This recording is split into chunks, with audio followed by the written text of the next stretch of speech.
day, everyone. We are the Group A, and we will discuss about the Transylvania's account of Magellan's journey. I am Cyril Jane Ayuban, and I will discuss to you the summary of the topic of the Pacific Ocean and the Battle of Mactan. To start with, crossing the Pacific. After sailing through the dangerous straits below South America that now bear his name, Portuguese navigator Ferdinand Magellan enters the Pacific Ocean with three ships, becoming the first European explorer to reach the Pacific from the Atlantic. On September 20, 1519, Magellan set sail from Spain in an effort to find a western sea route to the rich Spice Islands of Indonesia. In command of five ships and 270 men, Magellan sailed to West Africa and then to Brazil, where he searched the South American coast for a strait that would take him to the Pacific. And in October 2021, he finally discovered the strait he had been seeking. The Strait of Magellan, as it became known, is located near the tip of South America, separating Tierra del Fuego and the continental mainland. His fleet accomplished the westward crossing of the ocean in 99 days, crossing waters so strangely calm that the ocean was named Pacific, from the Latin word pacificus, meaning tranquil. By the end, the men were out of food and chewed the leather parts of their gear to keep themselves alive. And on March 6, 1521, the expedition landed at the island of Guam. And the Mactan Affair. The Battle of Mactan was a fierce clash fought in the Philippines on 27 April 1521. The warriors of Lapu-Lapu, one of the datos of Mactan, overpowered and defeated a Spanish force fighting for Raho Mabon of Cebu under the command of Portuguese explorer Ferdinand Magellan, who was killed in the battle. The outcome of the battle resulted in the temporary departure of the Spanish crew from the archipelago. According to native legend, Lapu-Lapu never died but turned into stone and has since then been guarding the seas of Mactan. Fishermen of the island would throw coins at a stone shaped like a man as a way of asking for permission to fish in the chieftain territory. And now, let's proceed to the next report. Thank you so much, Sai. Hello, everyone. My name is Doreen Bacasmat, and I will be reporting about the summary of the massacre at Cebu. After Magellan lost his life from the fight in Mactan, his brother John Serrano was chosen to be the next commander. Magellan had a slave he had bought from Malacca some time back, together with one of the islanders of Subot as interpreter. All the conversations were managed. A slave who had been there at the Battle of Mactan and sustained some wounds spent the entire day nursing himself. Serrano, who couldn't function without him, scolded and told him that just because Magellan was dead, he hadn't stopped being a slave. This slave became so enraged that he went to the chief of Subut a few days later and told him that the Spaniards' greed was insatiable. Subut's chief believed it all. The massacre was then planned at that time. Serrano and his men were invited to a feast, and they were oblivious to the fact that something would happen. While feasting, they were attacked by those who had been put up in an ambush. The remaining Spaniards who learned of their companion's death, they feared even worse treachery. As a result, they immediately set sail and Serrano was then held captive, begging for his life. Despite their feelings of shame for abandoning their commander, the troops set ship, fearful of deception and treachery. Because their numbers had been reduced, they cannot manage the three ships, and they decided burning one of it as best alternative. That's all for my report. We'll go ahead and proceed with the next one. Thank you.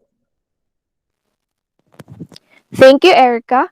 Good day. Again, this is Madeline and will continue to summarize the part in the return of voyage. After burning one ship, they proceeded to Bohol, then sailed towards the island of Gibeth. Then they head towards Borneo and Silili.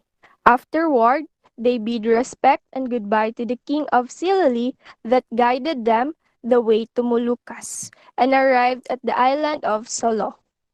When they sailed from Tidore, the Trinidad ship leaked, requiring them to go back. The men in the ship Victoria continued to voyage and seek Cape Catigara. However, they did not find Cape Catigara. Instead, they arrived at Cape Verde. There, the ship Victoria started to have leaks. They were already exhausted, so they bought slaves to prevent water from getting inside the boat at Santiago Island in exchange for clothes. However, the Portuguese caught them and imprisoned 13 of their men. The remaining 18 men immediately sailed back to Spain. After 16 months, on September 6, 1522, they safely arrived at a port near Seville, a city in Spain. So that is the summary of the Transylvania's account of Magellan's journey. Now let us hear the next reporter, Vanessa Ahit. Hi, I am Vanessa Ahit, and I will discuss what type of source is the Pennsylvania's account of Magellan's journey in the use of readings of Philippine history by Nicholas Zapra.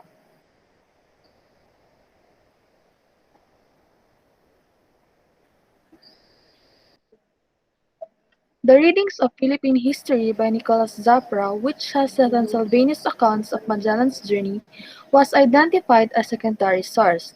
It has been presented as translated and interpreted records during the historical period, as it is obtained and used as a tool for students as a reading material. Main interest is directed to few selected facts, incidents, and episodes of these periods, and these are studied on the basis of material gathered from various sources, primary and secondary. These accounts claim which a secondary source as an example of textbooks used in standards works for study of a particular subject. Moreover, these records is based on primary source. However, it is hoped that in this way, as the student will not only acquire a fuller knowledge of a subject studied but also may gain familiarity with the appreciations of vast storehouse of materials from which history of the Philippines that has been written. And that is the type of source we identified in the readings of Philippine history by Nicholas Zafra that has the Transylvanus account of Magellan's journey. And now, let's proceed to the next reporter. Good day, everyone. My name is Izzy Ararakap, and we are assigned to determine if there's any controversy in this topic. It actually has, since the main controversy in this topic is where they held the first mass when they arrived in the Philippines. But to know why it makes it as a controversy, it will be further explained by my partner in this topic, which is John Andres. Thank you for that, Isis. So, it is said in the book that they landed in the land called Limasawa, and they made friendly arrangement with the chief and celebrate immediately for a divine worship. Some also think that they actually land on Masao Putuan, but they settled on Limasawa because it is said that they hadn't landed yet near Mindanao. So let's proceed to the next report. Good day everyone. So my name is Jana Gabriel J. Anunciado, and today I'm going to be discussing about the relevance of the topic to the Philippine history. So there are 3 points that shows that this topic is relevant to the Philippine history. So it answers and explain Filipino lifestyle in the past, navigation of the Philippine island, and Catholicism and festival. So in the document, different Filipino lifestyle were stated. These are Filipino has military capabilities, able to negotiate with other nation, agriculture, fishery, and many more. Also, with the help of circumnavigation of Magellan's expedition, they were able to name and cite coordinates of the Philippine island. With that, historians would be able to know the event happened in a certain place. For example, without stating Mactan at the Battle of Magellan and Lapu-Lapu, how would we able to know where the battle happened, right? So moreover, The document also shows how Filipino are influenced by the religion of Catholicism.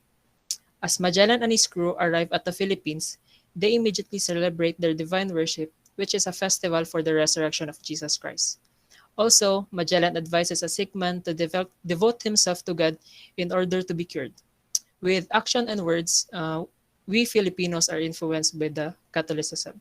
So that's all for my part. So let's proceed to the next reporter.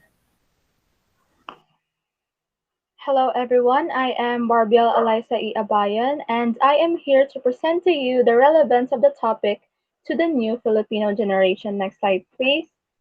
So, the narrative of Transylvanus of the Magellan expedition serves as a reminder to the new Filipino generation of the importance of exploring and discovering beyond the context of reality. Exploration is an important element of growth in both academic and daily settings. Similarly, it is known as the driving force of humanity. When we are still juveniles, we tend to learn by experience and pick up the notions we observe in our environment. And the knowledge we gain today will set as stepping stones to help us to make better decisions tomorrow. Today, I am confident that the next generation of Filipinos would work to create a ripple effect that will alleviate our society's many issues, probably racial and gender equality, poverty alleviation, improvements in health and education, tolerance and peace, environmental preservation. Moreover, because of our better decisions, our global community will be advanced as they will make towards a better future. If the leaders of tomorrow are encouraged to investigate and understand how the world resonates together along with its elements and see how they all fit within it. Now let us move on to the next reporter. Good day, everyone. My name is Daniel Jadil Bagamano. We are tasked for summary and realization for the topic of Transylvania's account of Magellan's journey, together with Abiliana. Magellan and his men became the first Europeans to reach the Philippines. They sailed on through Philippines to Cebu. They made alliance with the ruler and agreed to baptize a Christian and swore allegiance to the King of Spain. Magellan's expedition had achieved was admirable, the first voyage around the world. It gives mankind a conclusion proof that our planet was fair. In spite of Magellan's great contribution to the Philippines, especially the Christianity, it is also where the place where Magellan died in the hands of the king of Mautan. And that's all for today's discussion about Transylvania's account on Magellan's journey. I hope you learned something about our topic, and God bless everyone.